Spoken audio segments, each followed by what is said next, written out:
En la clase número 9, Sistema de Clasificación de Suelos SUCS, el que les habla Estuardo Alonso Lizarzaburu Velarde.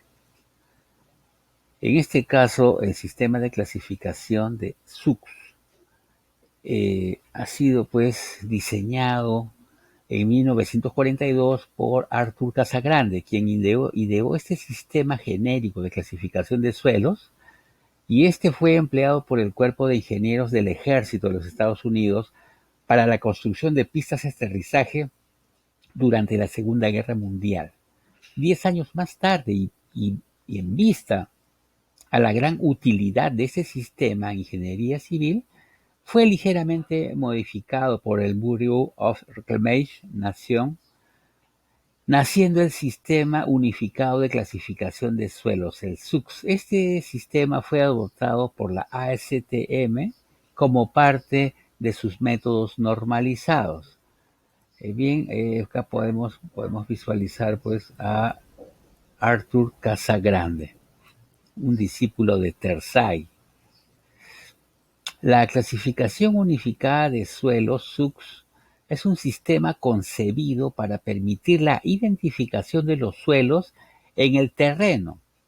Los agrupa de acuerdo a su comportamiento como material para construcción en función de sus propiedades de granulometría y plasticidad.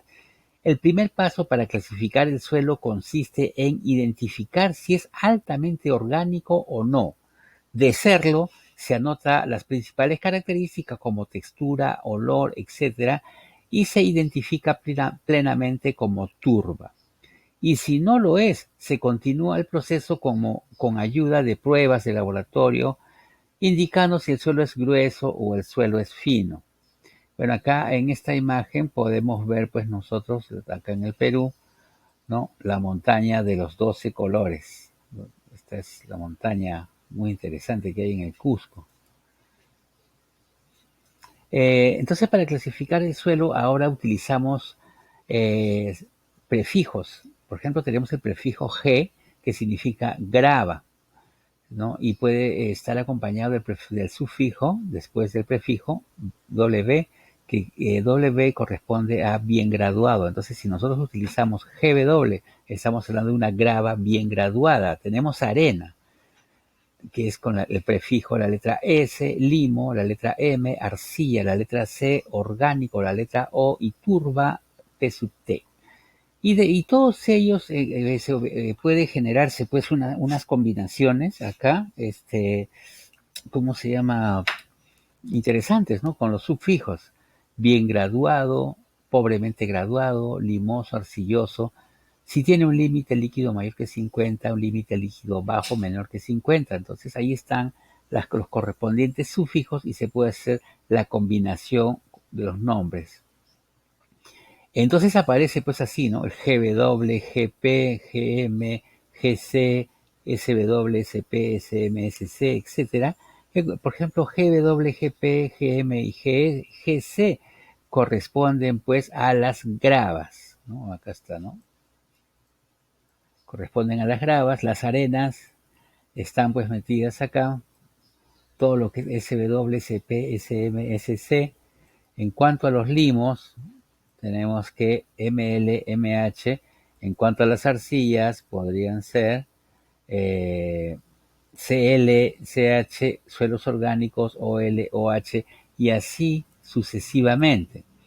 Y pueden ser pues bien graduadas, ¿no? Como hasta acá, pobremente graduadas, con componente limoso, componente arcilloso, ¿estamos?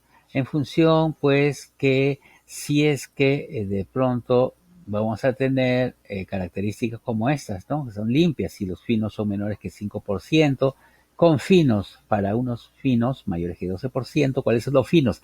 Aquellos que pasan el tamiz número 200. Limpias, con finos menores de 5%, y con finos, arenas limpias o con finos, para finos mayores de 12%. Entonces, esa es una alternativa muy interesante para poder identificar. Los suelos gruesos, ahora por otro lado, pueden ser, pues, ¿no? G, S, M, C, O. Y ya lo acabamos de ver en términos generales. Las gravas y arenas se separan en la malla número 4, por lo que el suelo pertenecería al grupo G. Ahí está, ¿no? Los anteriores símbolos procedidos de la grava o arena dan lugar a los grupos que a continuación se mencionan, todos considerados suelos gruesos, ¿no? Entonces tenemos, por ejemplo, acá el famoso GW o SW, que son pues de pronto suelos bien graduados, ¿no? Esos que están acá. Tenemos GP y SP, son suelos mal graduados. GM y SM, suelos para porcentajes de finos superiores a los 12%, y el GC y SC son suelos con contenidos de finos mayores de 12%. Entonces acá hay un dato muy importante, que está acá, y nos dice pues de que los suelos gruesos con contenidos de finos, es decir, con porcentaje que pasa el tamiz número 200, comprendidos entre el 5 y el 12%, así como los suelos cuyo material no cae claramente dentro del grupo, SUX les asigna símbolo doble. SUX les asigna símbolo doble, por ejemplo, ¿no? Podría ser así, ¿no? En algunos casos. Y los suelos finos se clasifican de la siguiente manera. Tenemos, pues, por ejemplo, acá, que es el M, limo, ¿no? Del suelo limo, viene de la palabra sueca, mo y emjala. El C es arcillas de clay, y P sub T son las turbas, pues en todo caso, ¿no? Esos son los símbolos y su significado. Ahora tenemos una situación: si el límite líquido es menor que 50%, se le añade el símbolo genérico, la letra L, low. Miren, acá está. Entonces, repito, si el límite líquido es menor que 50%, se le añade el símbolo genérico, la letra L, low. Si el límite líquido es mayor que 50, se agrega la letra H de high, ¿no? Entonces puede ser low, puede ser high, grande o pequeño. Los suelos que contienen gran cantidad de elementos orgánicos, suelos usualmente fibrosos tales como turbas y suelos pantanosos, que resultan ser altamente comprensibles, se consideran dentro de un grupo independiente. Entonces, acá pues tenemos en forma detallada en nosotros, por ejemplo, tienes acá el CL, HL, ML, MH, OL, OH y el P sub T, ¿no? Cada uno de ellos corresponde, pues, ¿no? A un tipo, ¿no? Digamos, por ejemplo, este de acá es el CL y CH, y pertenecen a las arcillas inorgánicas. Si tenemos nosotros acá el ML y MH, pertenecen a los limos inorgánicos y limos arcillosos y polvo de roca. Entonces, si tenemos por acá el P sub T, el suelo fino se clasifica como altamente orgánico cuando se identifica por su color, olor, sensación esponjosa y frecuentemente por su textura fibrosa. A este suelo se le denomina turba. Y entonces aparece la carta de plasticidad, ¿no? La carta de plasticidad, ¿qué es lo que hace? Bueno, divide, pues, ¿no? Digamos, todo lo que está por este lado son limos, y todos los que están por el lado de acá son arcillas. Hay pues una famosa línea, esta línea que está acá, que es conocida como esta es la línea A. ¿Estamos? Así, entonces, pero ¿cómo se trabaja esto?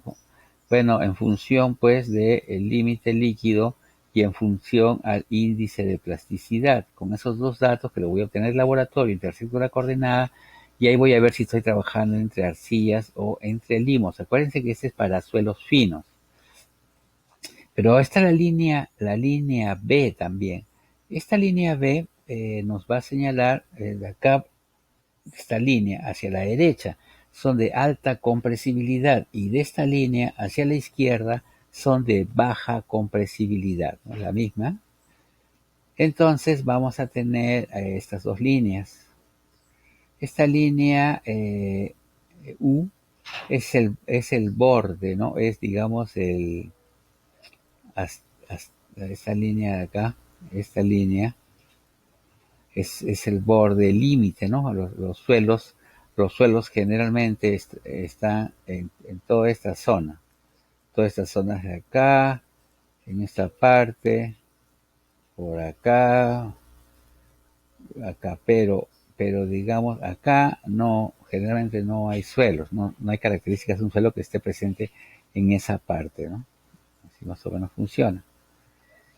Y bueno, ahí está la carta de plasticidad SUBS, considerando las características de los nombres de los suelos según su límite líquido y su índice de plasticidad.